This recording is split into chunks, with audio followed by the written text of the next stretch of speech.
Hello and welcome to the studio. My name is Stephen Lemon and this is my YouTube channel. On this channel, it kind of has a mind of its own. They say that a YouTube channel is a direct reflection of the person whose channel it is, and really this channel is a good representation of what my mind is like. I don't know how I live in here, but I will tell you that today's video is going to focus on a tutorial. I'm going to talk today about how I use Adobe Premiere Pro and After Effects combined. You can use After Effects to do very short, very impactful animations, tracking very cool graphics and motion blur. You can add elements in and it takes no time at all. I mean, seriously, no time at all. I got a request. Let me give you an example. I got a request for a video this week on Monday, and it was due today by 5. Now, here's the catch. The content that they wanted in this video was half shot already, and the remainder of the content was going to be coming in all week long, all the way up until lunch today and a little bit after that potentially, but it kind of stopped at lunch today. So let me recant that project. So they wanted about a 6-minute video to recap a long program that we do, and they wanted it to happen in a very short period of time. Now, the skill set to do that is, well, I mean, I could have just went with the standard George Burns picture thing, but that would have been crappy. So what I did was utilized a couple of the licenses that I had and went out and grabbed some After Effects templates. And when you get an After Effects template, all you really have to do is affect a few very specific things, but you have full control over everything once you start to learn the tool. But here's the kicker. It is a lot more to know to work inside of After Effects, which is why it costs more to work inside of a non-linear editor like that. So what I started doing to get myself to the place where I am today was working with Adobe Premiere Pro and then taking small chunks and working inside of After Effects to create small things like tracking shots. So what we're going to do right now is we are going to jump into Adobe Premiere Pro, and I'm going to take a small chunk of a clip. We're going to import that into After Effects without ever leaving Adobe Premiere Pro. We are going to track the motion within the shot, and then we are going to put some text, and we are going to track the text with the motion in the shot so that the text will come at you sort of like this. So I'm going to show you how to do that very quickly and very easily. So first thing I need to do is grab a shot. So what I'm going to grab today is just a nice little slide shot that's moving right towards this one-way sign, and then I'm going to use that tracked shot in order to show you how to work in Adobe Premiere Pro. So give me one moment while I grab our footage. B-roll. Okay, so two things about this footage before we jump into Adobe. The first thing is, I was not using a gimbal, so we're gonna have to warp stabilize it. And numeral 2, you're gonna want a good range of motion so that you get a little bit of motion in your text. So you can't take something that moves just slightly because, well, then you wouldn't get a very good effect. So what we're going to do is we're going to scale this as it moves in. So what we're going to want to do is have our text start out a certain size, and as we move in, we're going to want it to get larger. So it's very easy to do, takes no time at all. So let's jump into Adobe Premiere Pro and see this in action. It's really cool. Okay, so as I'm jumping in here, I'm going to take this chance to show you once again my file structure. So I'm going to save this project. It is 206 After Effects tracking. I'm going to browse to the file location of my vlogs, and then inside my vlogs you'll see here that I have the 2019 July 26, or actually 25, and it's vlog 206. Then inside of there I have my Adobe folder, and then I have my Premiere folder. Now this is important to note because I also have there the After Effects folder, and when we go to create our little piece of After Effects content, we are going to want to link that inside that folder so that if we ever have to get back in here and make a change in the future, we can do that seamlessly and easily. It's very important to have good file structures. So right now what I'm doing is grabbing in all of our raw files, and so I only have a couple of small clips here. So it is going to be this clip here, and I actually shot it upside down because I didn't have it on my gimbal, so I just took took my Adobe tripod, flipped it upside down, left one leg hanging and 2 legs out to sort of balance, and then walked really slowly. It's still gonna have shake, but and it's also gonna need to be flipped or inverted, but no big deal. So first things first, I'm gonna scrub through this content and mute it so that you guys can't hear that. And I'm going to grab just the ending, which is right about here, and that'll be my out point, and then I will scrub backwards in time till I get to a point where I stop moving forward, which I think is right there. That's where I start moving forward. So that is my in and out point. So I'm gonna grab only the video content because I don't need the audio. Now I have in my timeline a piece of video that's walking towards the one-way sign. I just realized that I'm stopped there, so I gotta shorten that up just a tad. And so here we go, start moving. So we're gonna wanna warp stabilize that, and we're gonna wanna track using a point in that footage. So now we have our clip inside of the Premiere Pro timeline, and this is going to blow your mind. All I have to do to work in After Effects is right click on that clip and then click replace with After Effects composition. Now I'm gonna do all the work inside of After Effects on this. I'm going to flip it, and I am going to stabilize it, and I am going to also do our text graphic motion. So this is where the file structure comes in handy. So I want to be inside of the 206th vlog, and I want to be inside of my Adobe folder, and I want to be inside of After Effects. I already did a test to make sure everything was functioning. So what I'm going to do is name that the motion and, if I could spell, motion and warp AE. That's what we're going to call it today. There we go. That's it. Now the clip is in here. Everything's all set. It looks very similar to Adobe, but there are a few things that to Premiere Pro, I should say, but there are a few things you can do differently. So when I click the R key for rotate, I'm going to be able to rotate this 180 degrees, quick and easy, done. And then what I'm going to be able to do is come over here in our effects panel, and you'll see tracker.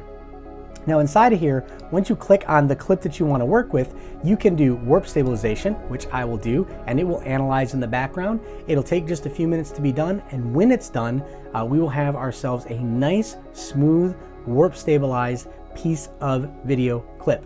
1 second while that happens. Okay, now we have a piece of warp stabilized footage, so let's go ahead and play through that and see what that looks like. Pretty smooth, a little bit of motion, not a lot of jerking, and this will help with our tracking points. So there's a couple of ways that you can actually track inside of Adobe After Effects, but we are going to use one very specific way that is going to allow us to control what we want to do. So it's over here on the right side, same place that you found warp stabilization, but I'm going to click track motion. Now when I click track motion, it's going to allow me to track a specific point inside of the video. Notice though it opened up in what's called a layer composition, and the reason why it does that is because it wants to work inside of a layer. So what it's going to do is track the points inside the layer and then bring that back to our actual comp. So I'm going to select an area that will give us some good definition. So it's a little bright inside here, so I might actually use this E. So let me explain what's happening here. This bounding box here, let me blow up. This inside bounding box is going to be what After Effects is going to be watching. So I want to get whatever I want inside of that box as close as I can. The outside box, let's call this what Adobe foreshadows, or what Adobe After Effects looks at in order to gather what motion that video is doing. So it's looking in the periphery, and then it's engaging that stuff in the middle. And as stuff moves here, it'll help to move that smoother. That's all that's happening there. So once I add that box, I can now choose what I want it to do. So I can track position, rotation, scale, or all three. Now, since I want to track position and scale, I want my text to stay in one position, and I want it to scale with the footage, it's going to drop another point. So you see track point number 2. Now the cool part about Adobe After Effects is you only need 2 points of tracking to get all 3 points of data. So in other words, 2 tracking points will get you position, rotation, and scale. But since this video doesn't rotate, there's no spinning, I don't have to worry about that. So now what I'm going to do is I'm going to grab another portion of the actual clip, that should give us something that's contrasty, that's a little bit different, and I'm going to track that. So right here, I'm going to zoom in. I can use this nail. So it's a nice sharp contrast from bright to light, and it's a small area. I do want to mention this. The larger the track point area, the larger that square, the more processing power it takes. Now, I've got those 2 points picked. All I have to do is click the Analyze Forward key.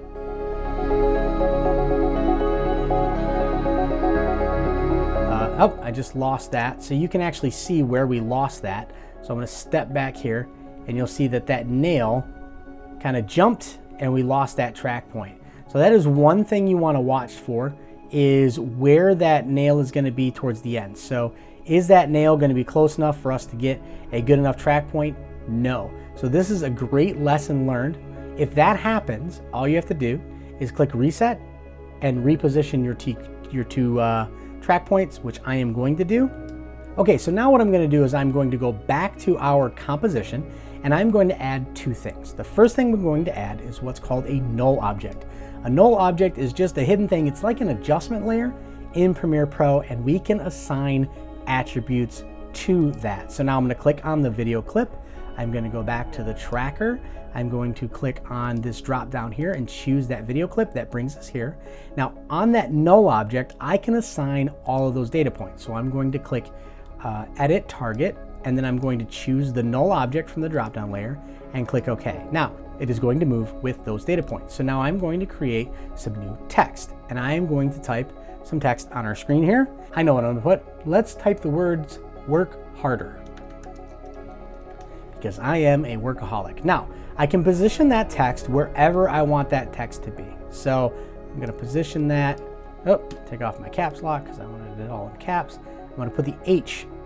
How about we put the A right there on the A of that. There we go. That looks pretty darn good.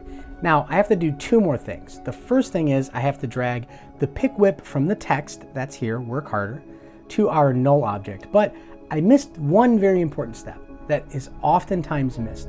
If I come back over to the tracker and I select our video, there is a key down here called apply. Now, I've told Adobe After Effects that I want those coordinates to be mapped to that null object, but what I didn't do was apply it. It's kind of a weird little step, but you've got to do it.